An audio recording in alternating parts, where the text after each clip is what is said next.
Une panthère des neiges, enfermée dans un espace minuscule. Des loups, derrière des grillages, loin de leur forêt d'origine. Comment ils doivent se faire chier. Ouais. Ou encore ces lions, pandarous, servals, exposés derrière des vitres, qui tournent en rond toute la journée. La plupart d'entre nous aimeraient voir ces animaux retrouver la liberté. Eh bien, bonne nouvelle, on a une occasion unique de rendre cela possible. Car ce zoo, il est à vendre, et l'organisation Rewild, qui regroupe plusieurs associations de défense des animaux, veut l'acheter. Le projet, c'est de transformer le zoo en centre de réhabilitation de la faune sauvage. Mesdames, Messieurs, bonjour à tous, on se retrouve pour une nouvelle vidéo. Aujourd'hui, on va parler d'un sujet d'actualité qui, comme vous avez vu dans le titre, concerne le rachat du zoo de Pont-Scorff par Rewild. Je peux déjà vous dire que cette enquête va être sur 3 épisodes parce qu'il y a beaucoup de choses à dire, et donc cette première vidéo va être une introduction au sujet. Pour contextualiser un peu, et si vous n'êtes pas au courant, vous avez sans doute dû le voir dans les journaux et sur les réseaux sociaux, récemment, Rewild a racheté le zoo de Pont-Scorff. Je trouvais le sujet intéressant, mais je voulais pas trop rentrer dans la polémique de Rewild et du rachat du zoo, donc je me suis dit, je vais parler du rewilding, qu'est-ce que c'est, comment ça marche, est-ce que ça fonctionne. Mais après quelques recherches, je suis tombé sur ça. Quelle est la réalité aux zoo de Pont-Scorff ? La réalité aujourd'hui, c'est qu'on a été racheté récemment. On a un nouveau repreneur que nous n'avons pas rencontré, qui ne nous a pas présenté de projet d'entreprise avec un plan chiffré, des échéances. On ne sait pas du tout où on va. On ne sait pas du tout où l'on va. Pour ceux qui ne le savent pas, cet employé ne parle pas du rachat par Rewild, mais bel et bien de l'avant-dernier rachat, car oui, cette vidéo date du 22 janvier 2018. Zoo qui, je cite, est en proie à de sérieuses difficultés financières depuis le rachat en 2017 par Sauveur Ferrara. Ce zoo, qui a lui-même été acheté à un certain Alain Le Hérité, qui, je cite encore une fois, nous dit « Mon animal fétiche est le fauve. Je suis certain de pouvoir les caresser, même si je ne les connais pas. » Oui. Bref, il y a beaucoup de choses à dire et on en parle maintenant. Le zoo de Pont-Scorff se situe donc en Bretagne, dans le Morbihan, à 15 minutes de Lorient. Il fait environ 14 hectares pour 600 animaux. Il a été fondé à l'époque par Pierre et Maggie Thomas en 1973. Le zoo a ensuite été vendu en 2017 à M. Sauveur Ferrara, avant de fermer ses portes en 2019, après la signature d'un compromis de vente avec Rewild. Concernant Alain Le Hérite, on en reparlera juste après, mais il rentre au zoo dans les années 1980 et devient actionnaire et directeur du zoo en 90. Dans les grandes lignes, on a donc la famille Thomas qui est d'une part propriétaire du terrain et directeur du zoo. Ensuite, il délègue la direction du zoo à M. Le Hérite en 90. Puis tout le zoo est vendu en 2017 à M. Sauveur Ferrara. Mais les propriétaires restent à la famille Thomas, ça veut dire que M. Sauveur paye un loyer à la famille Thomas. Et enfin, M. Ferrara vend le zoo à Rewild en 2019. A noter qu'entre ce laps de temps, les propriétaires ne sont plus les parents, mais bel et bien les enfants de la famille Thomas.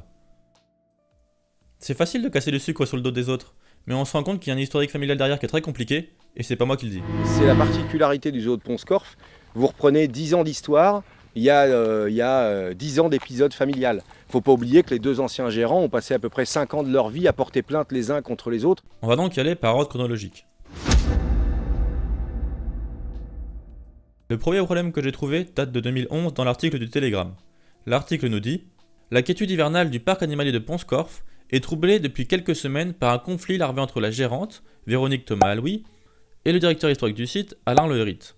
Aux commandes du zoo depuis près de 30 ans, ce dernier, mécontent d'être mis au placard, a décidé de suspendre son certificat de capacité pour le zoo de Pont-Scorff. Ensuite, en 2017, Zooactu titre « Le zoo de Pont-Scorff déposera-t-il le bilan ?» L'article nous dit, en août 2017, les choses empirent.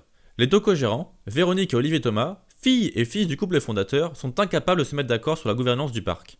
Le conflit, qui dure déjà depuis des mois, éclate au grand jour. Véronique et Olivier Thomas entament chacun de leur côté une procédure de révocation à l'encontre de l'autre. Je vous laisse imaginer l'ambiance hors pas de famille. On continue en 2018, plus précisément le 22 janvier 2018, donc juste après le rachat par M. Sauveur Ferrara. France 3 Bretagne titre « Grève illimitée aux zones Pont-Scorff ». On en revient donc à la vidéo du début sur les grèves. La réalité aujourd'hui, c'est qu'on a été racheté récemment. On a un nouveau repreneur que nous n'avons pas rencontré, qui ne nous a pas présenté de projet d'entreprise avec un plan chiffré, des échéances. On ne sait pas du tout où on va. Les salariés du zoo de Pont-Scorff sont en grève pour une durée illimitée. Une situation qui fait suite à la baisse des effectifs et de nombreuses tensions au sein du parc animalier. En plus des soucis avec les employés et les animaux, M. Sauveur Ferrara a un souci avec la famille Thomas, qui sont pour rappel les fondateurs du zoo. Le 22 juillet 2019, on apprend par Ouest France que, dans nos colonnes, M. Ferrara exprimait que l'entreprise n'était plus loin de l'équilibre financier. Pour rappel, en décembre de la même année, il vendait le zoo à Rewild. Et on apprend que récemment, c'est-à-dire en 2020, cette année, que Rewild doit payer 450 000 € de loyer. Cela comprend le cumul des loyers impayés pour la location du terrain. Tout en sachant que La famille Thomas nous réclame des fonds dont ils ne sont pas en capacité de prouver les montants, puisque actuellement nos avocats sont en train de discuter et personne n'arrive à se mettre d'accord. Ils ne peuvent pas attester des montants qu'ils demandent. On a des montants fantaisistes, j'ai entendu parler de 450 000 €, 600 000 € de loyer. Alors 600 000 € de loyer impayé, il n'y a pas de secret, hein. Le loyer il est à 8 500 €. On est là depuis 8 mois. Qui c'est qui ne sait pas compter? 8500 x 8, c'est pas compliqué, ça fait 68 000 €. Je sais pas si vous commencez à comprendre. Encore un indice? Merci. Ah non merde, c'est pas le bon. C'est que ça va nous permettre publiquement de mettre par contre d'autres dossiers sur la table. Forcément, on nous attaque, il va bien falloir qu'on se défende. Mettre d'autres dossiers sur la table. Ce dossier, c'est donc tous les problèmes qu'on a cités juste au-dessus. Merci. On arrive donc enfin en décembre 2019 quand le compromis de vente est signé par Rewild. À ce moment-là, il n'y a plus que deux acteurs qui sont Rewild, qui gère le zoo, et la famille Thomas, qui elle est propriétaire du terrain. Mais cette affaire de loyer impayé avec la famille Thomas passe vraiment à côté quand on voit tout l'acharnement médiatique qui se passe autour du zoo, et aussi les problèmes avec la DDPP. Mais ça, on en reparlera dans une autre vidéo.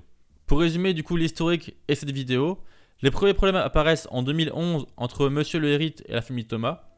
Ensuite arrivent les problèmes entre la famille Thomas et la famille Thomas elle-même, entre donc les enfants et les parents. Ensuite le zoo est intégralement racheté par Monsieur Sauveur, donc Monsieur Le Hérite laisse sa place.